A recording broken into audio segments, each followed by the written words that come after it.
Good morning. Today is Sunday, November 1st, 2020. So this is a trigger alert.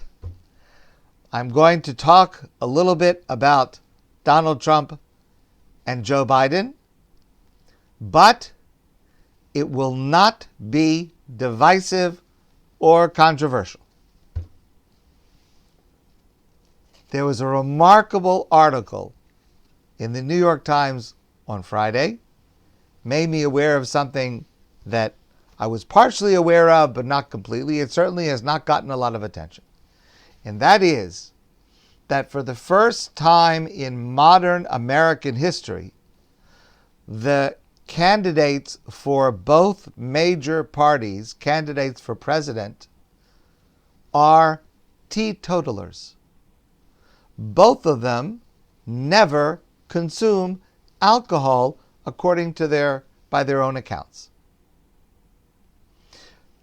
Biographers, and I don't mean the salacious biographers that are trying to tell nasty stories, but the more objective biographers of both men observe that they both grew up in families where alcoholism was a problem.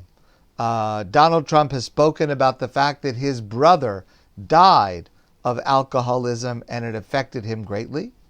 And Joe Biden grew up in a home where one of his favorite uncles, with whom he lived for a certain amount of time, was a very heavy drinker. And he's once said, when he was asked why he does not ever drink alcohol, he once said, "There are enough alcoholics in my family already."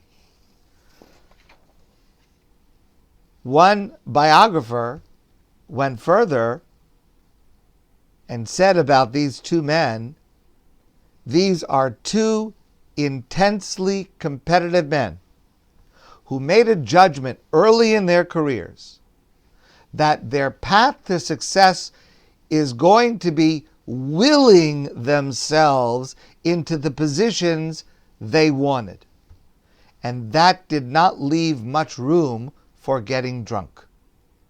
That's a quote from Evan Osnos, who wrote a recent biography of Joe Biden. One of the benefits of this pandemic since March is that, at least at Adath, there has been no Kiddush club on Shabbos morning. So for those of you who are not familiar with this term, Kiddush club refers to, on Shabbos morning in shul during the service, a small group of people, mostly it's men, but some women, a small group of people leaves the service during the Haftorah and makes Kiddush for themselves and drinks alcohol. It is a terrible practice, and it would be wonderful if this is a permanent fatality of COVID, never to reappear. Because what it means is that a visible group of people leave the sanctuary at the same time, sending the message to everyone else that they are an elite for whom the prayer service is not good enough. They have something better to do.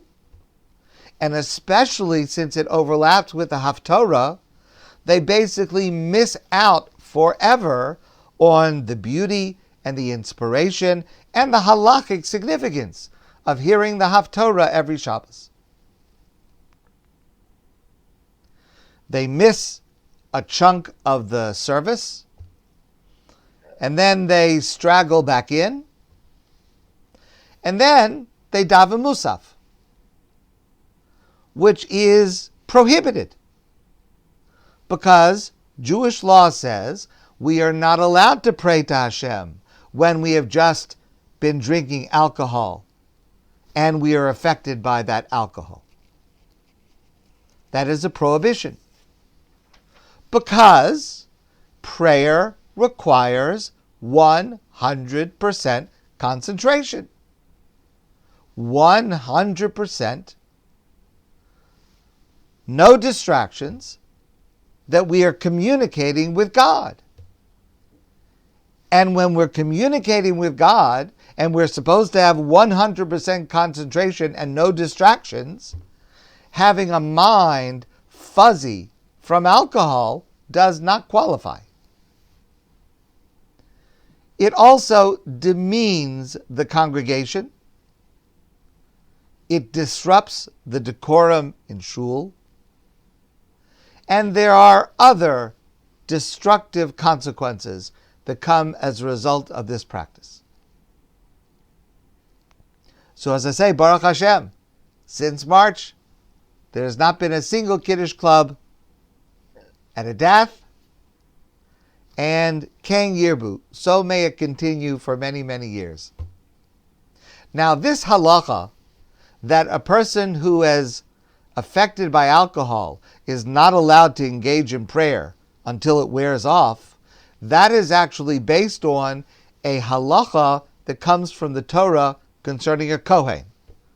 And this is the subject that I immediately thought about when I saw this article about Trump and Biden in the New York Times on Friday.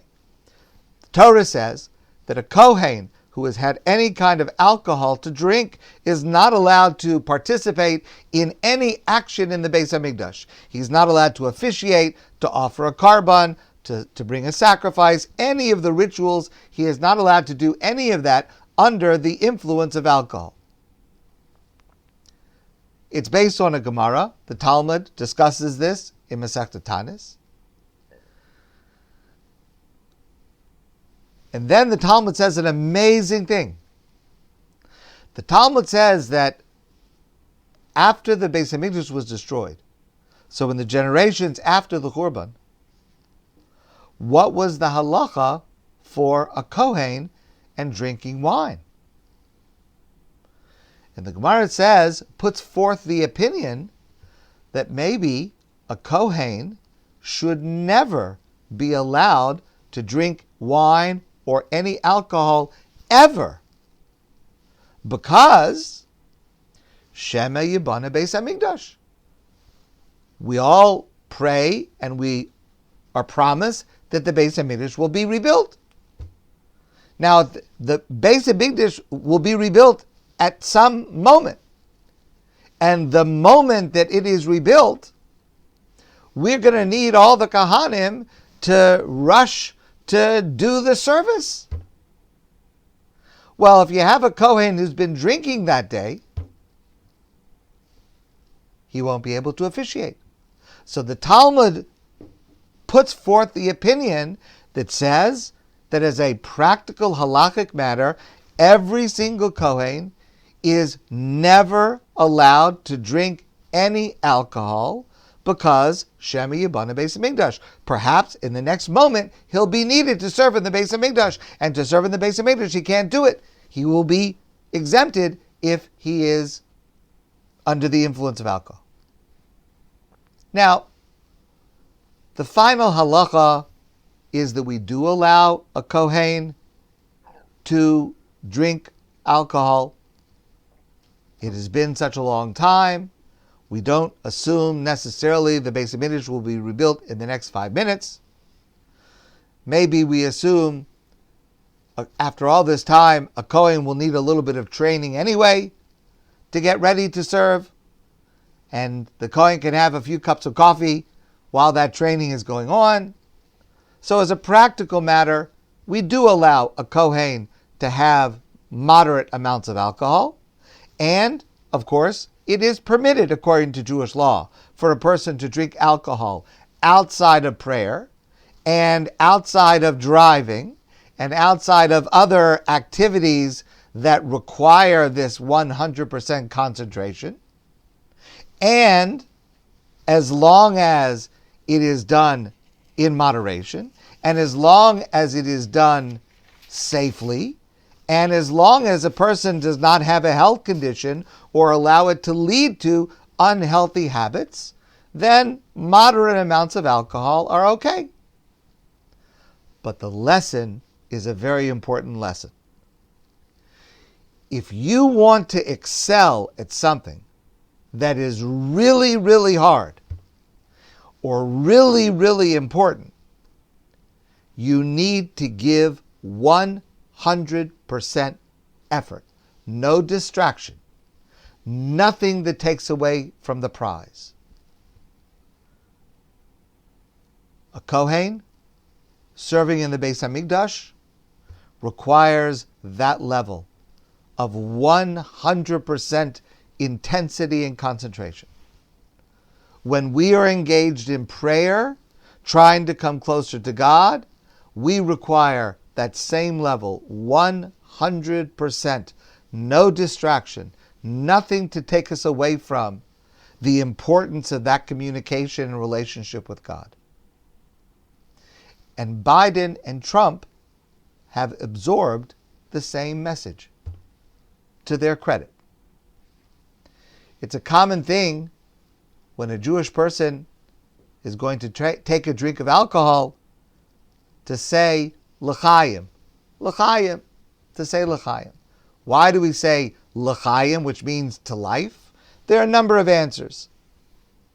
One of the answers that's given, Dr. Twersky mentions this, one of the answers that is given is that when we take a drink of alcohol, we say l'chaim, that this should be something that adds to life, v'lo l'maves, but not something that leads away from life.